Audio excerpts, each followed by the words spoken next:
ಇವತ್ತಿನ ದಿವಸ ಕೇಂದ್ರ ಸರ್ಕಾರದ ಉನ್ನತ ಶಿಕ್ಷಣ ಸಚಿವರಾದಂಥ ಧರ್ಮೇಂದ್ರ ಪ್ರಧಾನ್ ಅವರು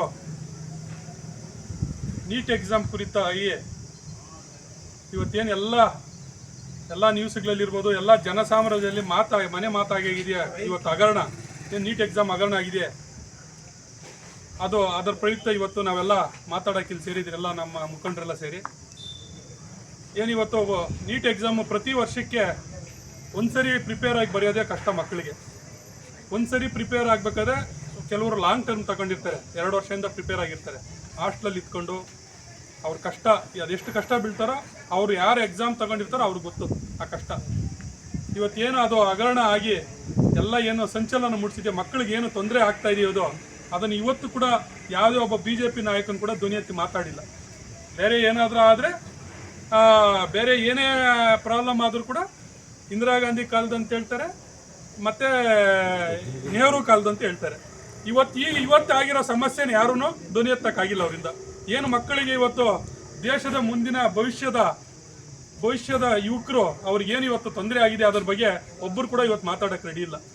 ಅದನ್ನು ನೈತಿಕ ಹೊಣೆ ಎತ್ತಿ ಇವತ್ತೇನು ಅವರು ಧರ್ಮೇಂದ್ರ ಪ್ರಧಾನ್ ಉನ್ನತ ಶಿಕ್ಷಣ ಸಚಿವರಿದ್ದಾರೆ, ಅವರು ಈಗಾಗಲೇ ಅವರು ನೈತಿಕ ಹೊಣೆ ಎತ್ತಿ ರಾಜೀನಾಮೆ ತಗೋಬೇಕಾಯ್ತು. 2 ಸಲ ನೀಟ್ ಎಕ್ಸಾಮ್ ಬರೆಯೋಕ್ಕಾಗ್ತದ?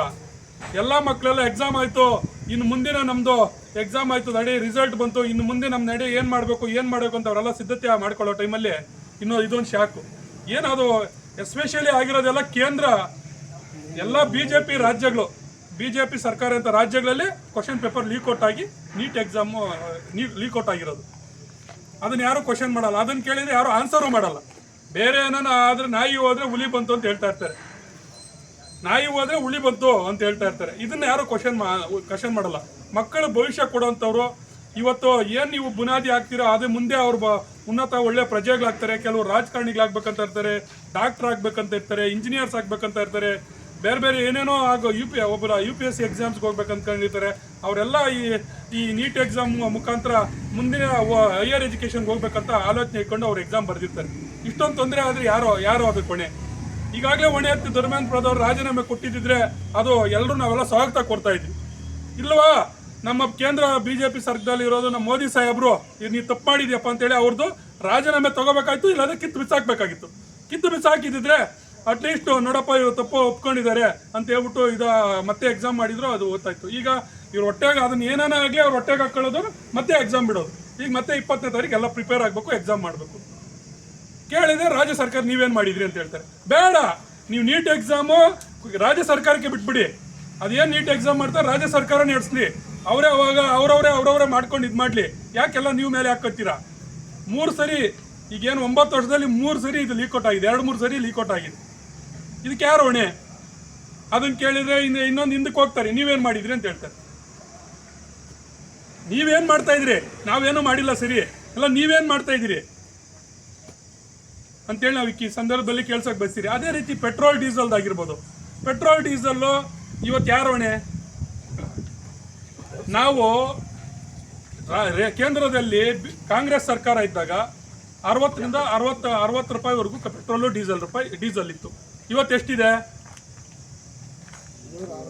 106 ರೂಪಾಯಿ. 106 ರೂಪಾಯಿ ಹೋಗಿದೆ. ಅವತ್ತಿನ ದಿವಸ ದೇಶ ಸಾಲ ಎಷ್ಟಿತ್ತು? 50 ಲಕ್ಷ ಕೋಟಿ ಅವತ್ತು. ಇವತ್ತು ಎಷ್ಟು ಕೋಟಿ ಇದೆ? 2ರಿಂದ 2.5 ಲಕ್ಷ ಕೋಟಿ ಸಾಲ ಇದೆ. ಏನು ಅಭಿವೃದ್ಧಿ ಮಾಡಿದ್ರಿ ಹಂಗಾದ್ರೆ ನೀವು? ಸಾಲ ತಗೊಂಡಿರೋದು ಅಭಿವೃದ್ಧಿನಾ? ಕೇಳಿದ್ರೆ ಗೌರ್ಮೆಂಟ್ ಸರ್ಕಾರ, ಕರ್ನಾಟಕದಲ್ಲಿ ಗೌರ್ಮೆಂಟ್ ಇದೆ, ಕಾಂಗ್ರೆಸ್ ಸರ್ಕಾರ ಏನು ಮಾಡಿದೆ ಅಂತ ಹೇಳ್ತೀನಿ. ಕಾಂಗ್ರೆಸ್ ಗೌರ್ಮೆಂಟ್ ಸರ್ಕಾರ ಮಾಡಿದೆ. ಬಡವರಿಗೆ ಇವತ್ತು ಯಾರು ಊಟ ಇಲ್ಲದೆ ಇರ್ತಾರೋ, ಒಂದೊತ್ತಿಗೆ ಅಕ್ಕಿ ತಗೊಳಕ್ ಆಗದೆ ಇರ್ತಾರೋ ಅವ್ರಿಗೆ 5 ಗ್ಯಾರಂಟಿ ಕಾಂಗ್ರೆಸ್ ಗೌರ್ಮೆಂಟ್ ಕೊಟ್ಟಿದೆ. ಬಡವರು ಕಾಪಾಡ್ತಾ ಇದ್ದಾರೆ. ಮೊದಲನೇ ಹೆಜ್ಜೆ ನಾವು ಬಡತನ ನಿರ್ಮೂಲನೆ ಮಾಡಬೇಕು, ಬಡವ್ರನ್ನ ಕಾಪಾಡೋದೇ ಮೊದಲನೇ ಹೆಜ್ಜೆ. ಅದನ್ನು ಕರ್ನಾಟಕ ಗೌರ್ಮೆಂಟ್ ಮಾಡಕೊಟ್ಟಿದೆ. ಅದನ್ನು ಮಾಡಿದ ಮೇಲೆ ನೀವು ಇದು ದಿವಾಳಿ ಆಗ್ಬಿಡ್ತದೆ ಅಂದರು. ಆಯ್ತಪ್ಪ, ದಿವಾಳಿ ಆಗ್ಬಿಡ್ತದೆ. ಕರ್ನಾಟಕ ಗೌರ್ಮೆಂಟು 5 ಗ್ಯಾರಂಟಿ ಕೊಟ್ಟಿದೆ. ಬಸ್ ಫ್ರೀ, ಗೃಹಲಕ್ಷ್ಮಿ ಕೊಟ್ಟಿದೆ, ಇದೆಲ್ಲ 5 ಗ್ಯಾರಂಟಿ ಕೊಟ್ಟಿದ್ದಕ್ಕೆ ಕರೆಂಟ್ ಫ್ರೀ ಕೊಟ್ಟಿದೆ. ಇದೆಲ್ಲ ದಿವಾಳಿ ಆಗ್ಬಿಡ್ತದೆ. ಸರಿ, 2,000 ಮಹಿಳೆಯರು ಕೊಟ್ಟಿದೆ, ದಿವಾಳಿ ಆಗ್ಬಿಡ್ತದೆ. ಅದನ್ನ ಯಾಕೆ ನೀವು ಕಾಪಿ ಮಾಡಿದ್ರಿ ಮೊನ್ನೆ ಎಲೆಕ್ಷನ್ಗೆ? ಪಶ್ಚಿಮ ಬಂಗಾಳದಲ್ಲಿರ್ಬೋದು, ಎಲ್ಲ ಕಡೆ ನೀವ್ಯಾಕೆ ಕಾಪಿ ಮಾಡಿದ್ರಿ? ನೀವು ಮಾಡಬಾರ್ದಾಗಿತ್ತು, ನೀವು ಹಂಗೆ ಕೇಳಬಾರ್ದಾಯ್ತು. ನೀವು ಅಭಿವೃದ್ಧಿ ಪರ ಇದ್ದಿದ್ರೆ ಹಂಗೆ ಕೇಳಬೇಕಾಯ್ತಲ್ಲ ಓಟು.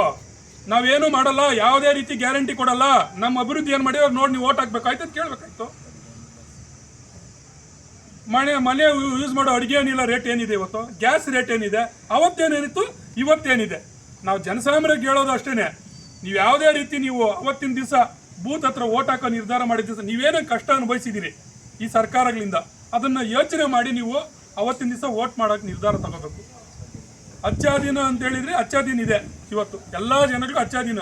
ಅವತ್ತಿನ ದಿವಸ ಎಲ್ಲ ಮಹಿಳೆಯರದು ಮಾಡಿಬಿಟ್ರು, ಗ್ಯಾಸ್ ತಲೆ ಮೇಲೆ ಇಟ್ಕೊಂಡು ಇವತ್ತು ಗ್ಯಾಸ್ ರೇಟ್ ಆಗಿಬಿಟ್ಟಿದೆ ಅಂತ 500 ರೂಪಾಯಿ ಆದಾಗೆ ಎಲ್ಲ ನಮ್ಮ ಮಹಿಳಾ ಲೀಡರ್ಗಳು, BJP ಲೀಡರ್ಗಳು. ಇವತ್ತಿನ ದಿವಸ 1000 ರೂಪಾಯಿ ಯಾಕೆ ಮಾಡೋಲ್ಲ ನೀವು? ತನ್ನದೇ ಸ್ವಂತ ಗೌರ್ಮೆಂಟ್ ಅಂತನಾ?